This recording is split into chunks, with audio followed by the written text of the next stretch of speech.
देखिए हमें पढ़ना है कक्षा 12 का दूसरा चैप्टर ना।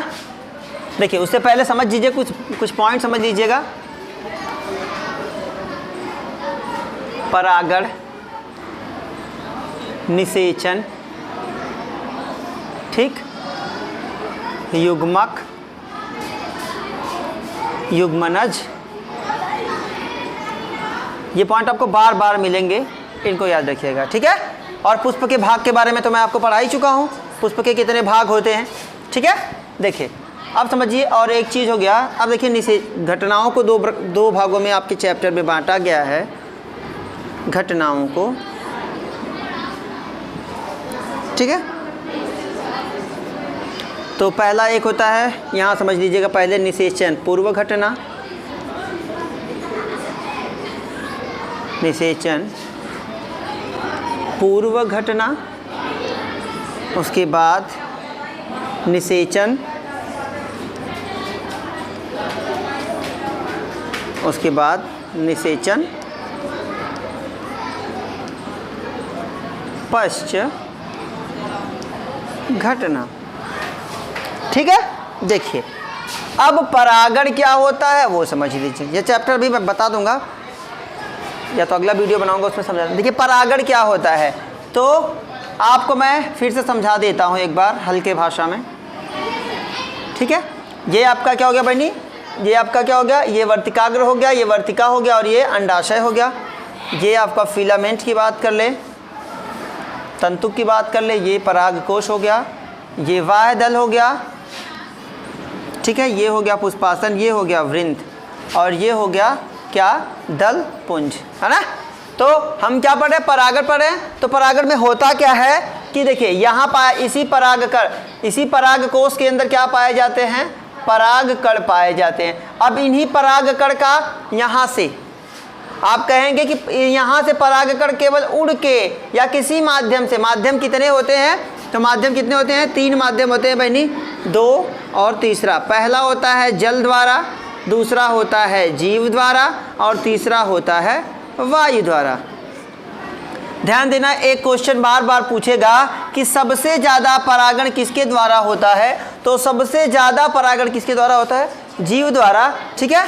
अब जीव में पूछ दिया कि जीव में सबसे ज़्यादा परागण किसके द्वारा होता है, तो आप कहेंगे सबसे ज़्यादा किसके द्वारा होता है, कीट द्वारा।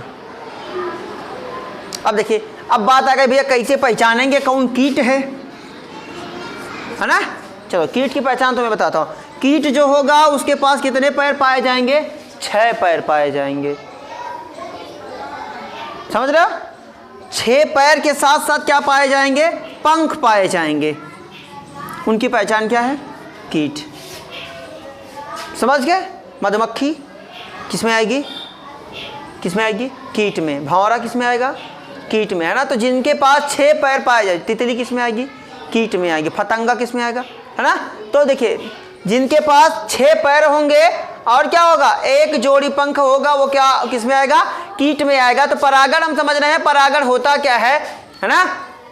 तो देखिए पराग कोश से परागकण का वर्तिकाग्र तक क्या होना, जाना या स्थानांतरित होना क्या कहलाता है बहनी, परागण कहलाता है। क्या कहलाता है, परागण कहलाता है। अगला पॉइंट समझो, परागण के प्रकार समझ लो, लगे हैं तो इसी में लगे लगे पढ़ दीजिएगा, ये समझ गए। देखो अब परागण समझ लो, परागण क्या होता है, तो परागण समझ गए कि पराग कोश से परागकण का कहां तक जाना, वर्तिकाग्र तक जाना क्या कहलाता है, परागण कहलाता है। परागण कितने प्रकार का होता है, तो परागण वैसे 2 प्रकार का होता है, ठीक है। लेकिन आप पढ़ेंगे 3 प्रकार, 3 तरह से पढ़ेंगे। पहला क्या है, यहां हो गया परागण, ठीक है। पहला स्वपरागण, स्वपरागण। देखिए अब कोई यही पुष्प की बात कर लेते हैं।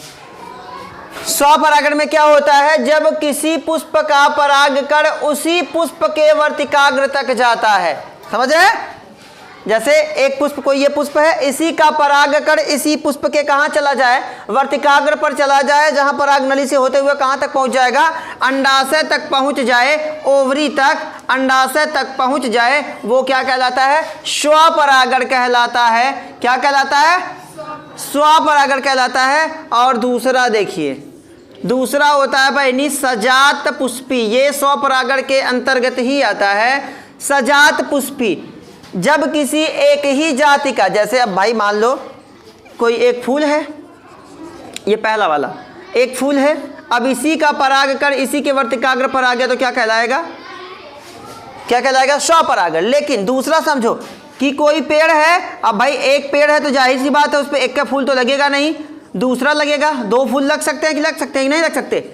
लग सकते हैं। तो अब कोई ऐसा पौधा जिस पे दो फूल पाए जाएं और उसी के दूसरे फूल का परागकण उसी के दूसरे फूल के वर्तिकाग्र तक जाए तो वो क्या कहलाएगा? सजात पुष्पी परागकण। समझ गए?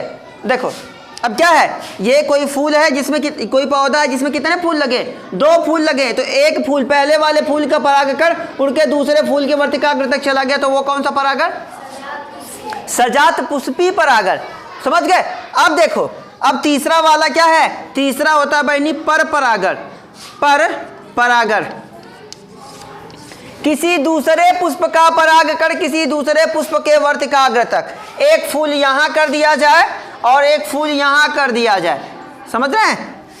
देखिए, अब किसी दूसरे पुष्प का परागकण किसी दूसरे पुष्प के पराग वर्तिकाग्र तक आता है तो उसे क्या कहते हैं? पर परागण। परागण समझ गए? तो परागण कितने प्रकार का होता है? परागण दो प्रकार का, एक स्वपरागण और दूसरा पर परागण। स्वपरागण में एक और आपने पढ़ा सजात पुष्पी। तो स्वपरागण वह परागण जिसमें किसी पुष्प का परागकण उसी पुष्प के वर्तिकाग्र तक जाता है वो क्या कहलाता है? स्वपरागण। सजात पुष्पी, अब कोई ऐसा पौधा है जिसमें दो फूल खिले हुए हैं तो उसी पुष्प का परागकण उसी पौधे के दूसरे फूल तक के वर्तिकाग्र तक जाता है वो क्या कहलाता है?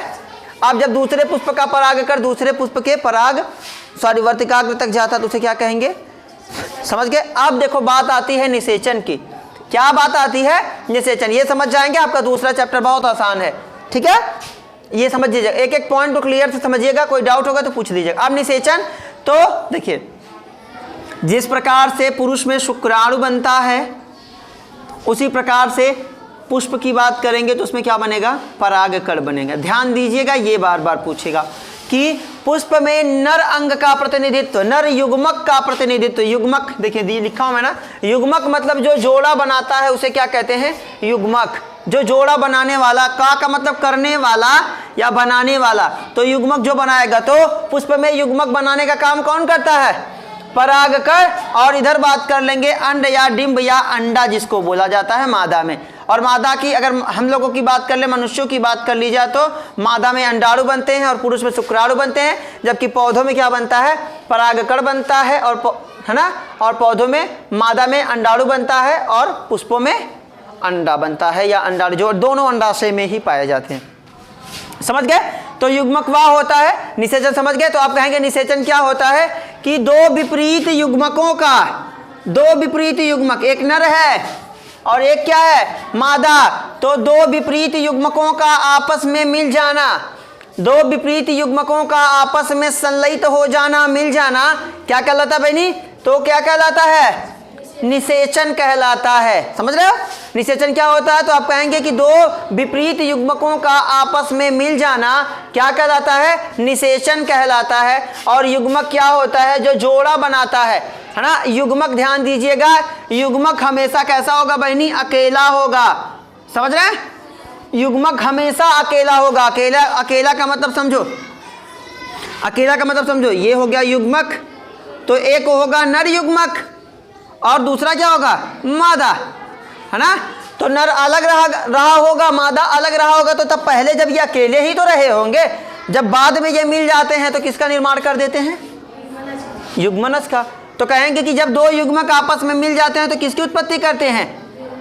और युग्मक क्या होता है? अकेला।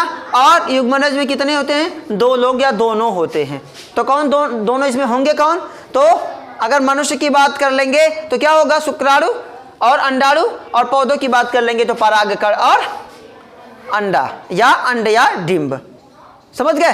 तो देखिए, या ध्यान दीजिएगा कि युग्मक हमेशा अकेला होता है और युग्मनज में दोनों पाए जाते हैं। ठीक है, चलिए आगे देख लीजिएगा। यहां तक समझ में आ गया? किसी की दिक्कत नहीं।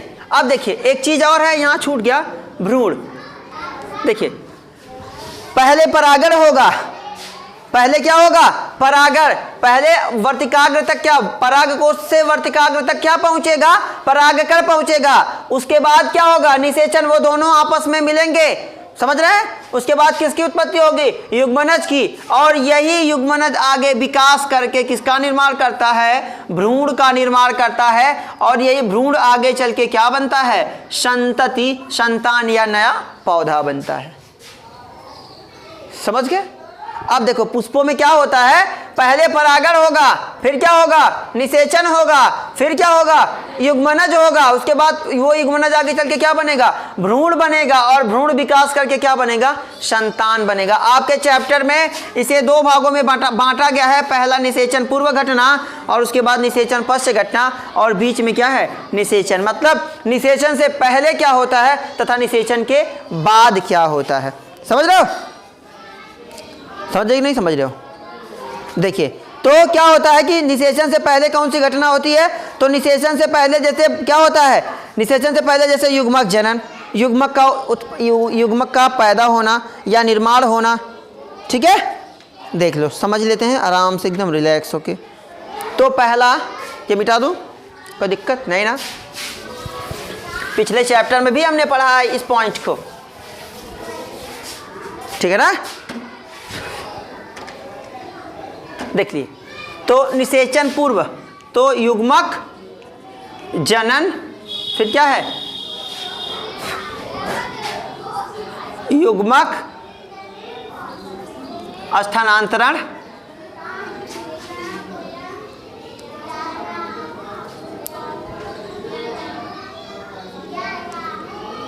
स्थानांतरण, और निषेचन पश्च घटना में लिख देंगे युग्मनज और भ्रूणोद्भव। समझिए अब क्या होता है कि निषेचन पूर्व, निषेचन का मतलब क्या होता है कि अंडाणु और शुक्राणु से मिलने से पहले कौन कौन सी घटना होती है। तो देखिए फटाफट समझ लीजिएगा, क्योंकि आपको चैप्टर जल्दी खत्म करना है, हम अक्टूबर तक खत्म कर लेंगे 5 पार्ट तक, ठीक है। युग्मक जनन, युग्मक जनन का मतलब क्या होता है, आप पढ़ेंगे अगले चैप्टर में कि मनुष्य के नर जननांग को वृषण और मादा को अंडाशय या ओवरी कहा जाता है, ठीक है। तो वृषण में किसका निर्माण होता है बहनी, तो वृषण में किसका निर्माण होता है, शुक्राणु का, और अंडाशय में किसका निर्माण होता है, अंडाणु का। तो युग्मक जनन की बात है कि युग्मक का जन्म लेना। तो आप कहेंगे कि वृषण में या पुष्प के पराग, पुष्प की बात, हम पुष्प का चैप्टर पढ़ रहे हैं, तो पुष्प में कहाँ युग्मक जनन कहाँ होगा, पराग कोश में होगा और अंडाशय में होगा। तो आप हाँ, तो पराग कोश में परागकण का बनना ही, पराग कोश में परागकण का बनना ही क्या कहलाएगा, नहीं, है ना। समझिए पॉइंट को, जब दोनों की उत्पत्ति हो रही है तो युग्मक की उत्पत्ति होना, तो पराग कोश में परागकण का उत्पन्न होना तथा अंडाशय में अंड या डिंब की उत्पत्ति होना क्या कहलाता है, युग्मक जनन कहलाता है। अगर मनुष्य की बात कर ली जाए तो वृषण कोश में शुक्राणु की उत्पत्ति, वृषण में शुक्राणु की उत्पत्ति होना क्या कहलाता है, युग्मक जनन कहलाता है, और या शुक्राणु जनन कहलाता है। और अंडाशय में अंडाणु का जन्म लेना या पैदा होना क्या कहलाता है, अंडाणु जनन कहलाता है। इन दोनों को समेट के एक लहजे में कहें तो आप कहेंगे कि नर जनन अंग में या कह लेंगे कि पुष्प के नर वाले भाग में, या कहें कि पराग कोश में किसकी उत्पत्ति, परागकण की, और अंडाशय में किसकी उत्पत्ति, तो अंडाशय में किसकी उत्पत्ति होती है बहनी, अंड या डिंब की उत्पत्ति को ही हम क्या कहते हैं, युग्मक जनन कहते हैं, युग्मक स्थानांतरण समझ लीजिएगा। अब युग्मक की उत्पत्ति हो जाएगी तो वो क्या होगा, जनन के लिए जब पौधा परिपक्व हो जाएगा, जब कोई जीव जनन के लिए परिपक्व होता है ना, तो क्या होता है, युग्मक कौन होगा भाई, युग्मक 2 प्रकार के होते हैं, एक नर होगा, दूसरा क्या होगा, मादा। और आप ध्यान दीजिएगा कि नर हमेशा क्या होता है, चल होता है, जबकि मादा हमेशा क्या होता है, अचल होता है। मैं आपको ये बताया भी हूं कभी, है ना। अब नर युग्मक, तो पराग, जो नर युग्मक कौन है पुष्प में नर युग्मक का काम कौन करता है बहनी, तो परागकण करता है, और मादा में कौन करता है, अंड या डिंब करता है। तो परागकण क्या होता है, परागकण का कहां तक जाना, वर्तिकाग्र तक जाना क्या कहलाता है, युग्मक स्थानांतरण। युग्मक का जो जोड़ा बना रहा है स्थानांतरित, वो अपने स्थान को क्या कर दे, बदल दे, वही है युग्मक स्थानांतरण। समझ रहे? आगे समझिए निषेचन। अब भाई युग्मक बन गया, युग्मक स्थानांतरित हो गया, तो अब युग्मक मिलेगा। और जब युग्मक मिल गया तो दो विपरीत युग्मकों का आपस में क्या होना, संलयित होना, मिलना ही क्या कहलाता है, निषेचन कहलाता है। समझ गए? अब देखो, अब निषेचन के बाद, अब जब निषेचन मिल लेगा तो निषेचन के बाद कौन कौन सी घटना होती है, तो भाई जब दो विपरीत युग्मक आपस में मिलेंगे, यहाँ मैंने ऊपर भी बताया युग्मनज कि जिसमें दोनों पाए जाए, तो अब युग्मनज जिसके अंदर दोनों नर युग्मक जब आपस में दोनों मिल जाते हैं तो किसकी उत्पत्ति करते हैं, युग्मनज की उत्पत्ति करते हैं। और जो आगे चल के किसकी उत्पत्ति करता है, अब युग्मनज, जब युग्मनज आपस में मिल जाते हैं तो अर्धसूत्री विभाजन द्वारा, मनुष्यों की बात कर रहे हैं, तो अर्धसूत्री विभाजन द्वारा किसकी उत्पत्ति हो रही है, भ्रूण की। अब ये भ्रूण आगे चल के किसकी उत्पत्ति करेगा भाई, नहीं, संतति की उत्पत्ति करेगा। समझ गए? इतना पॉइंट आप ध्यान से दीजिएगा। परागण क्या होता है, परागकोश से वर्तिकाग्र तक परागकण का जाना ही क्या कहलाता है, परागण कहलाता है। परागण कितने प्रकार का होता है, दो प्रकार का, स्वपरागण, परपरागण। स्वपरागण में एक और देखिए, स्वपरागण का मतलब जब किसी पुष्प का परागकण उसी पुष्प के वर्तिकाग्र तक जाता है तो क्या कहलाता है, स्वपरागण। उसमें एक पॉइंट और है, सजात पुष्पी, कि किसी पुष्प का परागकण उसी पुष्प के वर्तिकाग्र तक जा रहा हो। कोई पुष्प है, उसी का परागकण उसी के वर्तिकाग्र तक गया तो वो क्या है, सजात पुष्पी। और अगर कोई पेड़ है उसमें दो फूल खिले हुए हैं तो एक का परागकण दूसरे के कहाँ चला जाए, वर्तिकाग्र तक चला जाए, तो वो परपरागण।